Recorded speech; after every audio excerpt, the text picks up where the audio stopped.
Au cœur de Ouagadougou, là où le soleil brûle les rues poussiéreuses et où le temps semble suspendu dans la chaleur, Ibrahim Traoré se réveilla pour affronter un nouveau jour, portant l'immense poids de diriger une nation. Connu pour sa fermeté et sa détermination inébranlable, il était perçu par beaucoup comme un homme de peu de mots, mais d'actions décisives. Si vous croyez qu'une petite nation peut tenir tête à une grande puissance, si vous croyez que l'Afrique mérite d'écrire son propre destin, si vous voyez dans les yeux du capitaine Traoré une flamme inflexible, alors, aimez cette vidéo et abonnez-vous à la chaîne, pas seulement pour soutenir, mais pour marcher à nos côtés. À nos côtés dans cette vague d'éveil, de fierté, dans l'esprit de la nouvelle Afrique. Ce n'est pas seulement l'histoire du Burkina Faso. C'est un appel lancé à tous ceux qui croient encore en la justice, la liberté et l'honneur. Ensemble, nous ne nous contenterons pas d'être témoins de l'histoire. Nous l'écrirons. Et pourtant, ce matin-là, quelque chose de différent attira son attention. Sur son bureau, au palais présidentiel, reposait une simple enveloppe sans aucun signe distinctif, ni emblème, ni nom d'expéditeur. Seulement son propre nom, inscrit avec élégance sur le devant, d'une écriture qu'il ne reconnaissait pas. Traoré s'arrêta, les sourcils froncés. Il la prit avec précaution, comme si le papier lui-même contenait quelque chose de fragile. Un instant, il hésita, puis l'ouvrit. À l'intérieur, une seule feuille. Ses yeux descendirent rapidement jusqu'en bas de la page. La signature le frappa comme un coup de tonnerre, Didier Drogba. Un nom qui résonnait non seulement dans les stades, mais dans le cœur de millions de personnes. Un symbole d'unité. Un homme qui, par sa seule voix et sa présence, avait un jour stoppé une guerre civile. Une légende, non seulement dans le football, mais aussi dans le courage. Comment cela m'est-il parvenu? Se demanda Traoré, alors que ses doigts tremblaient légèrement. Dehors, des pas résonnaient faiblement dans les couloirs de marbre. Mais à l'intérieur, en cet instant, il n'y avait que le silence et les battements réguliers d'un cœur confronté à l'inattendu. Il commença à lire. Les premières lignes étaient chaleureuses, pleines de respect et d'admiration. Drogba ne parlait pas simplement en tant qu'admirateur du leadership, mais comme un frère d'armes face à la pression. Il écrivait avoir vu en Traoré un homme qui, comme lui dans les moments critiques, avait porté tout un pays sur ses épaules. Il parlait de sacrifice, de choix faits non pour le confort, mais pour les principes, du poids des attentes et de la solitude de l'intégrité. Traoré sentit quelque chose d'inconnu s'éveiller en lui. Ce n'était pas de la fierté. Ce n'était même pas de l'admiration. C'était une connexion. Comme si, au-delà de la distance et des différences, un homme avait tendu la main à un autre. Non par la politique ou les protocoles, mais par un but commun. Il continua sa lecture. La lettre ne donnait pas d'instruction. Elle ne flattait pas. Elle invitait. Elle posait les questions silencieuses que peu osent formuler à voix haute. Quel héritage veux-tu laisser? Que retiendra ton peuple, non de ton grade, mais de ton courage? Pendant un bref instant, le fardeau qu'il portait sembla plus léger. Les murs du palais, moins froids. Plus tard dans la journée, lors d'une réunion stratégique, Traoré ne put le garder pour lui. « J'ai reçu quelque chose d'inhabituel aujourd'hui », dit-il doucement. Une lettre de Didier Drogba. La pièce se figea. Les visages se tournèrent. Même ceux qui ne connaissaient pas bien le football mondial comprirent immédiatement le poids d'un tel nom. Il ne partagea pas tous les détails, certaines choses étaient trop personnelles. Mais il parla de l'impact que cela avait eu sur lui. Non pas en tant que chef d'État, mais en tant qu'homme. Ce soir-là, avant que les lumières ne s'éteignent et que la ville ne sombre dans le silence, il rangea la lettre dans un tiroir privé. Il savait qu'il y reviendrait. Souvent. Et tandis qu'il marchait seul dans les couloirs silencieux du palais, une question résonnait en boucle dans son esprit. Que voulait-il vraiment dire? Avec ces mots, savait-il le poids qu'il portait? Ses pensées le suivirent à travers les réunions, les décisions, chaque silence bref entre deux exigences. Une phrase, en particulier, refusait de le quitter. Parfois, la plus grande force ne réside pas dans le fait de brandir des armes ou d'ériger des murs. Et pour la première fois depuis longtemps, Traoré trouva sa force ailleurs, dans la réflexion, mais dans le fait de tendre la main et de bâtir des ponts. Cette phrase, Elle s'accrocha à lui comme un murmure destiné à lui seul. Plus tard dans la journée, lors d'une réunion à huis clos avec son cercle rapproché, dont son conseiller principal, Carlos Mendoza, un stratège colombien devenu plus qu'un allié, un ami, Traoré évoqua le sujet. « Tu connais Didier Drogba ?» demanda-t-il avec hésitation. Carlos Suret. « Bien sûr que je le connais. Ce n'est pas juste un joueur de football. C'est un homme qui a su utiliser sa voix pour réunifier un pays divisé. » Traoré acquiesça. Mais quelque chose dans son regard trahissait une profondeur inhabituelle. Une tempête silencieuse derrière les yeux. Au fil de la conversation, il partagea quelques extraits de la lettre, évitant les passages trop personnels, mais pas le poids émotionnel.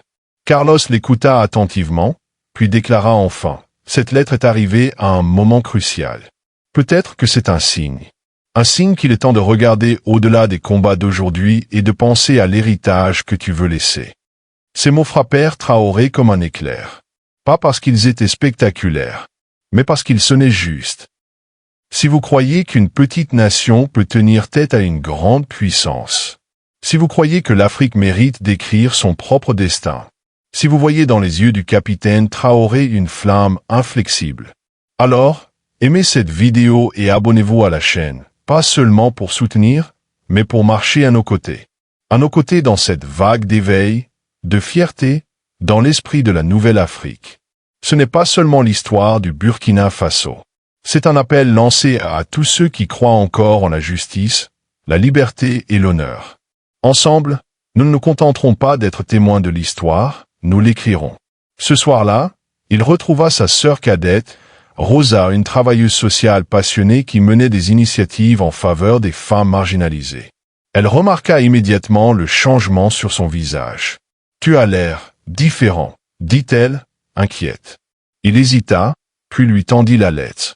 Rosa la lut in silence. Ses yeux s'embuèrent. « C'est puissant », murmura-t-elle. Mais elle ne s'arrêta pas là. « Tu as le pouvoir de faire quelque chose de vraiment significatif, Ibrahim. Ne gâche pas ça. Ne te contente pas de gouverner. Sois son leader. » Il ne répondit rien. Mais ses mots résonnaient. Encore et encore. À la tombée de la nuit, Traoré avait pris une décision. Il ne se contenterait pas de porter les mots de Drogba. Il allait leur donner vie. Il allait faire quelque chose de différent. Alors qu'il se préparait à dormir, une pensée émergea, limpide. Peut-être qu'il est temps de changer ma façon de diriger. Cette idée lui apporta à la fois un apaisement et une peur sourde. Plus tard dans la nuit, sans cortège ni escorte sécuritaire, il fit quelque chose de rare. Il marcha seul dans les rues de Ouagadougou. Il avait besoin de ressentir la ville, non pas depuis un balcon présidentiel, mais au cœur de son souffle. Il croisa des enfants jouant pieds nus dans la poussière, des commerçants fermant boutique, des familles réunies autour de petits feux. La ville vivait autour de lui. Brut, authentique. Puis, il s'arrêta. Sous un lampadaire vacillant, un groupe d'adolescents se passait un ballon, entre rires, cris et joie de vivre. Il resta immobile, observant. Le football a toujours été plus qu'un jeu, murmura-t-il point. C'est un langage universel. Et soudain, le sens de la lettre de Drogba le frappa de plein fouet. Ce n'était pas une simple marque d'admiration. C'était un miroir. Un défi. Un rappel que les symboles comptent, que les dirigeants qui osent inspirer peuvent transformer l'âme d'une nation. De retour au palais, il trouva Rosa qui l'attendait. « Tu as changé » dit-elle doucement. Traoré acquiesça. « Cette lettre m'a fait comprendre que je dois faire plus que gouverner. Dois inspirer. » Carlos arriva peu après, porteur de nouvelles préoccupantes. « Il y a des manifestations. » dit-il à voix basse. « Au nord, les gens sont fatigués. Ils veulent un vrai changement. » Traoré ne répondit pas, mais son silence n'était pas de l'hésitation. C'était de la détermination. Il savait désormais qu'il devait agir, même s'il ne savait pas encore exactement comment. Mais ce soir-là, avant que le sommeil ne l'emporte, Ibrahim Traoré se fit une promesse. Il ne se contenterait pas de garder les mots de Drogba dans son cœur, il les transformerait en quelque chose de réel. Dédurable. Il est peut-être temps de changer ma manière de diriger, pensa-t-il en s'allongeant dans le silence. L'idée lui apporta une clarté nouvelle, mais aussi une forme d'incertitude. Le changement n'est jamais confortable, mais il était devenu nécessaire. Le lendemain matin, Traoré fit quelque chose que personne n'attendait. Il convoqua une conférence de presse. Si vous croyez qu'une petite nation peut se dresser fièrement face à une grande puissance, si vous croyez que l'Afrique mérite d'écrire son propre destin, si vous voyez dans les yeux du capitaine Traoré cette flamme inébranlable, alors, aimez cette vidéo et abonnez-vous à la chaîne, pas seulement pour soutenir, mais pour marcher à nos côtés. Aux côtés d'une vague d'éveil, de fierté, de ce nouvel esprit africain. Ce n'est pas seulement l'histoire du Burkina Faso. C'est un appel à tous ceux qui croient encore en la justice, la liberté et l'honneur. Ensemble, nous ne nous contenterons pas d'être témoins de l'histoire, nous allons l'écrire. Lorsqu'il entra dans la salle, les journalistes remarquèrent quelque chose de différent sur son visage, un mélange inhabituel de gravité et de vulnérabilité. Le bouclier inébranlable avait disparu. À sa place se tenait un homme profondément touché. Il ne commença pas par un programme politique, mais par une confession. Il parla de la lettre de Didier Drogba. De la façon dont elle avait traversé le vacarme de la politique pour toucher quelque chose de bien plus intime. Ces mots m'ont fait comprendre, dit-il doucement, qu'en tant que leader, mon rôle n'est pas seulement de protéger mon peuple, mais de l'inspirer à bâtir quelque chose de plus grand. Puis, son ton changea. Avec une conviction ferme, Traoré dévoila une initiative audacieuse, un programme national pour la paix, inspiré des efforts de Drogba durant la crise ivoirienne. Ce programme visait à unir les différents groupes ethniques et politiques du Burkina Faso grâce au sport, à l'éducation et au dialogue structuré. Je veux que nous soyons tous, dit-il, la voix tremblante d'émotion, les architectes d'un nouveau Burkina Faso. La salle resta silencieuse. Non par confusion, mais parce que les cœurs étaient touchés. Plus tard dans la journée, il reçut un message. De Drogba. Sa réponse était brève, mais puissante. Ta décision d'agir, voilà le véritable héritage. Traoré lut ce message en privé. Et pour la première fois depuis longtemps, il se permit de pleurer. Ce n'était pas de la faiblesse. C'était un soulagement. Une transformation. Rosa et Carlos furent à ses côtés à chaque étape. Ensemble, ils lancèrent le programme de paix, organisant des matchs de football, des sommets de jeunesse, des débats publics. Ils voyagèrent de village en village, des centres urbains aux provinces les plus reculées. Et Traoré ne se contenta pas de soutenir l'initiative. Il l'avait écoute. Il marcha parmi le peuple, écouta leurs peurs, apprit de leur sagesse, célébra leur résilience. Et, peu à peu, le changement devint visible. Les tensions s'apaisèrent. Les communautés autrefois divisées commencèrent à se retrouver, sur les terrains de jeu, dans les salles de classe, dans les maisons communales. La véritable puissance des mots ne résidait pas seulement dans leur poésie. Elle était dans leur capacité à toucher les cœurs et à transformer la réalité. Au fil des mois, le Burkina Faso connut une transformation. Non seulement sur le plan politique, mais dans son esprit même. Le programme de paix se renforça, les communautés se réunirent plus souvent et un leader autrefois aperçu comme distant devint simplement connu sous un autre nom, présent. Carlos, Rosa et d'autres conseillers proches le remarquèrent eux aussi. « Tu as changé », lui dit Rosa un jour. « C'est comme si tu avais enfin découvert qui tu es vraiment. » Traoré Surit. Je crois que j'ai enfin compris. Le leadership, ce n'est pas le contrôle. C'est l'art d'inspirer les autres à devenir meilleurs. Ainsi, la lettre de Drogba, ce qui semblait au départ être un simple geste bienveillant, devint bien plus. Un catalyseur, un miroir, un mouvement. Car le véritable pouvoir ne réside pas dans le fait d'ordonner aux autres d'agir, mais dans la capacité d'éveiller quelque chose en eux. Les mots ont le pouvoir de toucher les cœurs et de transformer la réalité. Cela, Ibrahim Traoré ne l'oublierait jamais. À la fin de cette année-là, le Burkina Faso s'engageait sur la voie de la guérison. Les divisions qui autrefois déchiraient la nation étaient peu à peu remplacées par un nouvel élan d'unité, de progrès, d'espoir. Il restait encore beaucoup à accomplir. Mais pour la première fois depuis longtemps, l'avenir paraissait possible. Et des années plus tard, Lorsque les journalistes lui demandaient quel moment avait défini son mandat, il répondait toujours la même chose. La lettre de Didier Drogba. Cette lettre m'a appris qu'un véritable leader ne se mesure pas seulement à ses décisions, expliquait-il en interview, mais au lien qu'il parvient à créer. Sous la conduite de Traoré, le Burkina Faso prospéra. Il devint un symbole dans toute la région, non pas de perfection, mais de résilience et de possibilité. Il n'oublia jamais cette leçon, que, comme le football, la vie ne consiste pas à ériger des murs, mais à bâtir des ponts. Et parfois, ce sont les moments les plus silencieux, pas les discours publics ni les grands gestes, qui définissent une vie entière. Dans les années qui suivirent, on apercevait souvent Traoré marchant dans les rues de Ouagadougou sans garde, sans escorte, juste un homme parmi son peuple. Les enfants souriaient, les anciens hochaient la tête, les vendeurs lui faisaient signe. Il avait gagné non seulement leur respect, mais aussi leur amour. Et dans son cœur, il savait qu'il avait honoré à sa manière l'héritage de Drogba. Le vrai but, disait-il souvent, ne se marque pas sur un terrain, mais dans le cœur de ceux qu'on inspire. Cette phrase devint sa devise, et avec le temps, un proverbe national. Un rappel pour tous les Burkinabés que les mots comptent. Que las actas compten. Qu'un seul acte de courage, qu'un simple message d'espoir, peut changer le destin de beaucoup. Carlos et Rosa furent à ses côtés jusqu'au bout.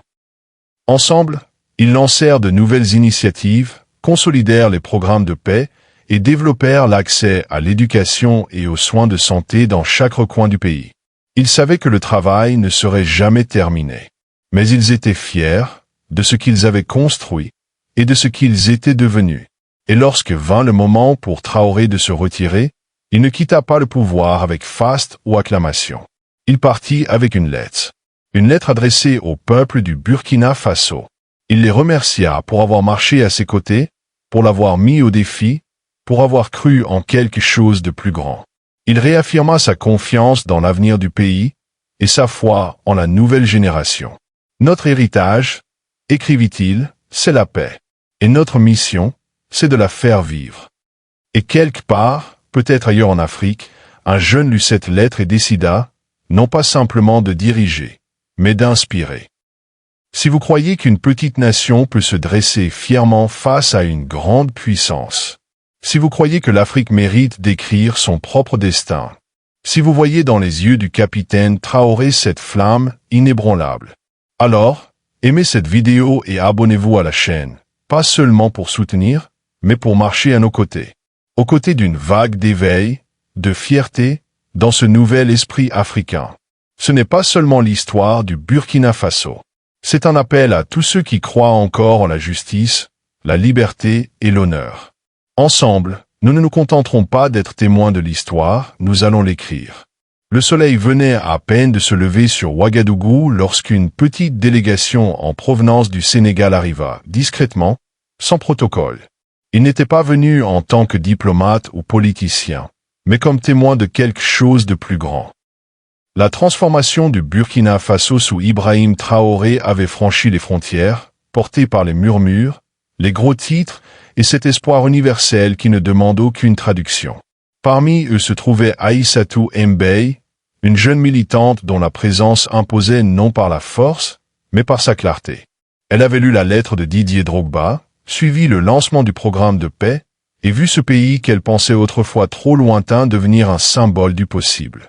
Devant les grilles du palais, Ibrahim attendait sans soldats ni mise en scène, simplement avec Rosa à ses côtés et Carlos en retrait. Lorsqu'Aïssatou s'avança, il n'y eut ni cérémonie ni discours, juste une phrase. « Nous ne sommes pas venus pour observer, dit-elle point. Nous sommes venus pour comprendre comment une lettre est devenue un mouvement. » Ce jour-là, Ibrahim les guida à travers les révolutions silencieuses qui prenaient vie dans la ville. Des centres pour la jeunesse bâtis sur d'anciennes zones de conflit, des terrains de football bordés de fresques peintes portant des messages d'unité, des enfants riant en jouant pieds nus sur la terre poussiéreuse. La transformation n'était pas seulement structurelle. Elle était spirituelle. Ibrahim parlait peu, mais son silence avait du poids. Le message vivait déjà dans les rues. Ce soir-là, assis autour d'un feu dans la cour de la résidence présidentielle, le ton changea. Les questions devinrent plus intimes. L'une d'elles perça le calme. « Si vous n'aviez jamais reçu cette lettre, demanda Aïssatou, auriez-vous changé ?» Les flammes dansaient doucement entre eux pendant qu'Ibrahim levait les yeux vers les étoiles. Sa voix était posée lorsqu'il répondit. Le changement était déjà en MOI. Et la lettre lui a simplement donné la permission. Rosa, qui prenait des notes discrètement, s'arrêta pour le regarder. Carlos ne dit rien, mais acquiesça. Une vérité simple venait d'être exprimée, et elle se posa sur eux comme un souffle partagé. Dans les semaines qui suivirent, les délégations ne venaient plus seulement du Sénégal, mais aussi du Mali, du Ghana, du Togo, des jeunes, des enseignants. À rassembler des jeunes leaders de tout le continent pour vivre dans les communautés du Burkina Faso. Pour apprendre non pas par la théorie, mais les uns des autres à travers le sport, les récits et les silences partagés. Si vous croyez qu'une petite nation peut se dresser fièrement face à une grande puissance, si vous croyez que l'Afrique mérite d'écrire son propre destin, si vous voyez dans les yeux du capitaine Traoré cette flamme inébranlable, alors, aimez cette vidéo et abonnez-vous à la chaîne, pas seulement pour soutenir, mais pour marcher à nos côtés. Aux côtés d'une vague d'éveil, de fierté, dans ce nouvel esprit africain. Ce n'est pas seulement l'histoire du Burkina Faso.